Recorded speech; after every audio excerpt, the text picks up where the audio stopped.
नमस्कार, मैं हूँ डॉक्टर अजय भांबी। सबसे पहले नव वर्ष की आपको ढेर सारी शुभकामनाएँ।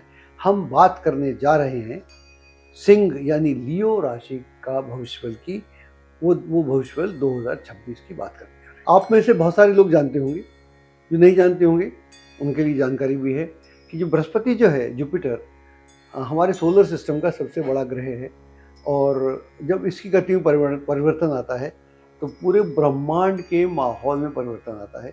इसी सिलसिले में मैंने किताब भी लिखी है जो बहुत जल्दी आपको मार्केट में मिल जाएगी, अवेलेबल भी है आजकल। तो उसका नाम है अतिचारी बृहस्पति and new world order by 2050। 2050 में दुनिया कैसी होगी, ये काफ़ी लंबे समय तक अतिचारी है, लेकिन इसका जो हमको इसे अपने पैर जमा रहा है, 2026 में पैर जमा रहा है।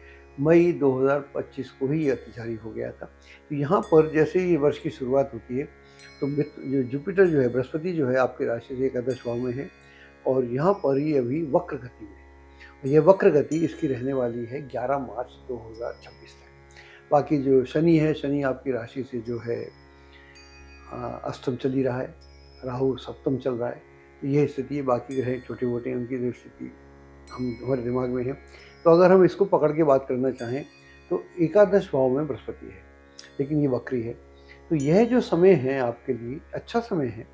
इसमें आप उन कार्यों को आसानी से संपन्न कर सकते हैं जिनके बारे में आप पिछले बहुत समय से सोच रहे हैं। हो सकता है 6 महीने से, साल भर से, 4 महीने से, 5 महीने से या और भी लंबे समय से, जो आपके पेंडिंग काम हो गए थे ना चाहते हुए भी, जो आपकी इच्छा वाले काम थे, एम्बिशन वाले काम थे, एम्बिशियस काम थे, जो आपकी प्लानिंग में कहीं व्यवधान आ गया था, उन कार्यों को संपन्न करने का इससे बेहतर मौका आपको नहीं मिलेगा। तो वर्ष की शुरुआत के साथ ही आप अपने पूरी ताकत के साथ उन कार्यों को अवश्य पूर्ण करने का प्लान बनाएं जिनके प्रति आपकी आस्था है या आप समझते हैं।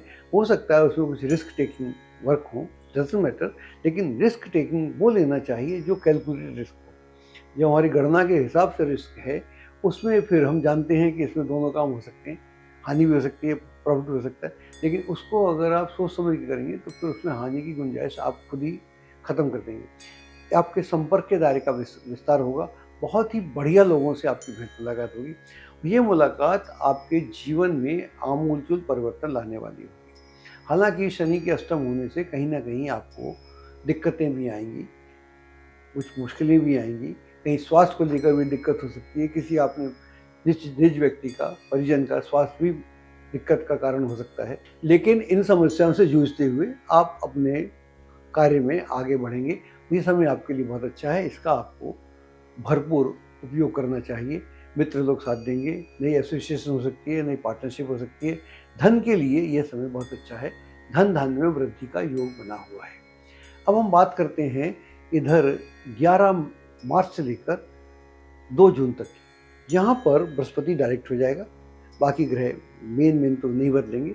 मंगल वगैरह, सूर्य वगैरह तो बदलती रहती है, वो हमारे दिमाग में है, उनका हम चर्चा नहीं करना चाह रहे, वरना सारी ग्रहों की बात हो जाएगी, भविष्य की बात नहीं होगी। यहाँ पर बृहस्पति अतिचारी तो है ही, लेकिन यहाँ से निकलने की तैयारी में रहेगा, यानी आपके एकादश भाव से निकलने की तैयारी में होगा और ये अगले 3-4 महीने में निकल ही लेगा। तो यहाँ पर ये जल्दी में है, तीव्र गति में है, अतिचारी है। इसका मतलब ये है कि जो कार्य किसी कारण से छूट गए हैं उनको पूर्ण किया जा सकता है। कुछ नई योजनाएं भी बनेंगी, उन योजनाओं पर भी काम हो सकता है। अगर आप विदेश में जाके कुछ करना चाह रहे हैं, चाहे वो जॉब ढूंढ रहे हो, चाहे व्यवसाय करना चाह रहे हो, चाहे आप एजुकेशन के लिए जा रहे हो, तो आप उसके लिए भी कार्य कर सकते हैं। अगर आप कोई नया कार्य शुरुआत करना चाह रहे हैं, प्रारंभ करना चाह रहे हैं, तो उसके लिए भी आपको एक सुखद एनवायरनमेंट प्राप्त होगा। और ये जो समय है, ये आपके परिवार के लिए बहुत अच्छा है। परिवार में कोई मंगल कार्य संपन्न हो सकता है। धन धान्य के लिए, जैसा मैं पहले से बोल रहा हूँ, आर्थिक स्थिति में सुदृढ़ता आएगी, अच्छा समय होगा। हेल्थ भी कुल मिला के अच्छी रहेगी, लेकिन इस समय का आप जितना बढ़िया से उपयोग कर सकें। और जो क्रिएटिव लोग हैं उनके लिए it's a boon sort of time, मतलब ये बिल्कुल आपके लिए भगवान का भेजा हुआ एक वरदान टाइप मानिए, और उसको कर सकते हैं। जो लोग लेखन, साहित्य, कला, संगीत, सिनेमा या फिल्म आदि से, म्यूजिक से जुड़े हुए हैं, उनके लिए ये समय विशेष अच्छा है। और ज्योतिषियों के लिए बहुत अच्छा है अगर ज्योतिषी का कार्य करते हैं, और या जो भी क्रिएटिव कार्य से जुड़े हुए हैं, ज्योतिष भी क्रिएटिव कार्य है इसलिए बोला, जो लोग भी क्रिएटिव कार्य से जुड़े हैं उनके लिए ये समय बहुत अच्छा है। इस समय का भरपूर उपयोग करना चाहिए। अब हम बात करते हैं इसके बाद, क्योंकि हाँ पूरा जो हमारा फोकस है बृहस्पति पे है। हमारा क्या है, बृहस्पति का फोकस पूरी दुनिया पर है क्योंकि वो अतिशारी हो गया है और दौड़ रहा है। तो अब देखिए आप, ये 2 जून को आपकी राशि से 12वां हो जाएगा, यानी कर्क में हो जाएगा, एग्जॉल्टेड हो जाएगा, उच्च का हो जाएगा। लेकिन ये 30 डिग्री सिर्फ कुछ दिनों में, कुछ महीनों में, यानी 31 अक्टूबर 2026 को 30 डिग्री क्रॉस करता हुआ सीधा लियो में भाग जाएगा, आपके साइन में आ जाएगा।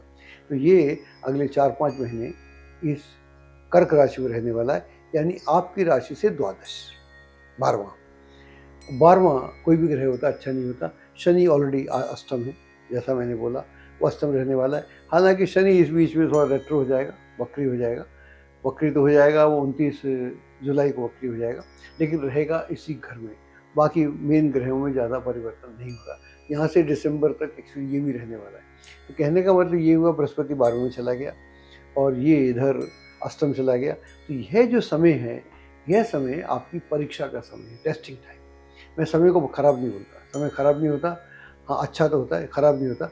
और जब इसको खराब बोलते हैं, टेस्टिंग टाइम होता है। वो आपकी कितनी आप में दम है, आप कितना झेल सकते हैं और स्थितियों में आप कैसे अपने को मैनेज करते हैं।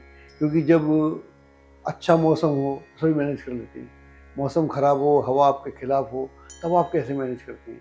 तो ये टेस्टिंग टाइम होता है। तो टेस्टिंग टाइम है, तो टेस्टिंग टाइम में क्या करना पड़ता है, 2-3 बातें करी जाएँ तो ठीक रहता है। अगर आप डिसिप्लिन्ड हैं, जैसे उठते हैं सही से, खाते सही से हैं, पैसा ठीक से इस्तेमाल करते हैं, बोलते ठीक हैं, गड़बड़ झाला नहीं करते, नशे पत्ते नहीं करते, तो अष्टम शनि कुछ नहीं कहता, अष्टम शनि मित्र हो जाता है। अगर आप ऑर्गेनाइज हैं, डिसिप्लिन हैं, तो शनि अष्टम आपका मित्र है, ऐसा मान के चलिएगा। उसको फिर आपसे कोई दिक्कत नहीं। अगर आप व्यवसायों में इन्वॉल्व हैं तो शनि आपको ढकेल देगा, जा बेटा मज़े कर, अब तू खुद चाहता है ना, तो तू अपना पतन खुद चाहता है, तो फिर मेरे से मदद क्यों मांगता है। तो मैं तेरा पतन में साथी हूँ, तेरे पतन में सहयोग दूंगा, तेरा जब तक तू पूरा पतन नहीं होगा तब तक मैं नहीं मानूंगा। तो वो स्थिति यहाँ आ सकती है। इसलिए जो लोग कल को बोले मेरे को कि साहब आपने बोला अच्छा था, हम तो बर्बाद हो गए, तो बर्बाद वो होगा जिसकी जो पूरी दिनचर्या है, जो उसकी एटीट्यूड है, वो बर्बाद होने वाला है। अगर अपोजिट है तो शनि इज ए फ्रेंड। मैं तो बोलता ही हूँ, शनि जो है मानवता का मित्र है। और बृहस्पति 12वां है, बृहस्पति 12वां है लेकिन उच्च का है, आपकी राशि से उच्च का है। उच्च का शनि अच्छे काम कराता है। अगर आप धर्म में हैं, ध्यान में हैं, या अच्छे कार्य, सामाजिक कार्यों में हैं, जो भी शुभ कार्यों में, अच्छे कार्यों में आप जुड़े हुए हैं, तो वहाँ पर ये फिर आपको नुकसान नहीं देगा। और इसमें मान लीजिए आपका जो इन्वेस्टमेंट है, अगर आप सोच समझ के इन्वेस्टमेंट करते हैं तो आप उन कार्यों में इन्वेस्ट करें। मान लो बच्चे की एजुकेशन पे खर्च किया, तो दैट इज़ ए इन्वेस्टमेंट। जो भी सोचे समझे कार्य हैं आप उनको करते हैं, तो उसको आपसे कोई दिक्कत नहीं है, फिर वो गड़बड़ होती है। और अगर यहाँ पर भी आप औरों की राय से चलते हैं, अपना दिमाग नहीं लगाते, भरोसा करते हैं, या बहुत लेजरली कर लेते हैं, ठीक है यार कर लेते हैं, फिर बृहस्पति आपको नुकसान दे देगा। फिर आप पैसे से फंस जाएंगे, और पैसे से फंस जाएंगे, इज्जत से भी फंस सकती है। ध्यान रखिएगा, ये जो ग्रह हैं इनका संकेत अलग होते हैं, और इनके संकेत होते हैं कि उस ग्रह के साथ आप कैसे व्यवहार करते हैं। शनि का मैंने बताया, जुपिटर का बताया। अगर आप किसी गलत कार्य में इन्वॉल्व हैं, रिश्वत खाते हैं या और कुछ करते हैं, फिर आपके फंसने के पूरे चांस हैं। क्योंकि बृहस्पति, फिर उच्च का बृहस्पति कई बार आदमी को जेल भेज देता है, ऐसा भी देखा गया है। लेकिन अगर आप साधारण कार्य करते हैं, जैसा हम समझते हैं, हम सब करते हैं, तो फिर बृहस्पति कहता है कि वो इन्वेस्टमेंट मत करो, वो कमिटमेंट मत करो, वो वायदे मत करो, वो पंगे मत लो जिसकी आवश्यकता नहीं है। अगर उसके आप नहीं कर रहे हैं तो बृहस्पति को कोई दिक्कत नहीं है, वो 12th में बेचारा चल जाएगा, बल्कि आपको ध्यान में मोड़ देगा, आपको धर्म में मोड़ देगा, अच्छे कार्यों में जोड़ देगा। आप अच्छे काम करोगे, इन्वेस्टमेंट वो करोगे जिसकी लॉन्ग टर्म में, जैसे मैंने बोला बच्चों की एजुकेशन है या कुछ और है, that's a long term investment. उससे आप, इसलिए तो आदमी कमाता धमाता है कि मैं अपने परिवार को एक अच्छा माहौल प्रदान कर सकूँ, उस दृष्टि से कोई बुरा नहीं है। लेकिन जैसे ही 31 अक्टूबर आता है, बृहस्पति सीधा जंप करता हुआ 30 डिग्री जाके आपकी राशि में प्रवेश कर जाएगा। जैसे ही ये वहाँ प्रवेश करेगा, तो यह एक समय जो आपका है शांति वाला समय है, सुख वाला समय है, आराम वाला समय है और आपके मन को उत्साह देने वाला समय है। इस समय में आप जो भी कार्य करेंगे वो ऑटोमेटिकली बहुत शांति वाले होंगे, बहुत सहज वाले होंगे, आप बहुत स्थिर हो चुके होंगे, आपने इतना समय देख ही लिया है और जब देख लिया है तो आप समझ गए हैं कि अब मेरे को सावधानी से काम करना है। आप जो भी आपके जो काम किसी कारण से नहीं हो पाए थे या पेंडिंग हो गए थे, जॉब की तलाश कर रहे थे, जॉब में कहीं मुश्किल आ गई थी, तो उसको दोबारा से प्राप्त किया जा सकता है। वहाँ ना मिले तो कहीं दूसरी जगह प्राप्त किया जा सकता है। अगर वर्तमान जॉब में कोई मुश्किल है, पंगा है, परेशानी है, उसको बदला जा सकता है। या जिन लोगों का व्यवहार आपके प्रति अच्छा नहीं था, आप देखेंगे उनके व्यवहार में परिवर्तन आ रहा है और आपका जो आत्मविश्वास था, कहीं डगमगा रहा था, अब उसमें काफ़ी परिवर्तन आने वाला है, आ चुका है और वहाँ आप चीज़ों को बढ़िया से मैनेज कर लेंगे। यह समय है जहाँ पर घर में सेलिब्रेशन हो सकता है, बच्चे का विवाह कर सकते हैं, अपना विवाह कर सकते हैं, जिसकी जैसी स्थिति हो वो कर सकते हैं। यात्राएँ बहुत होंगी, उन यात्राओं के लाभ आपको बहुत होंगे। आर्थिक स्थिति में सुदृढ़ता आएगी, financially you will do very well.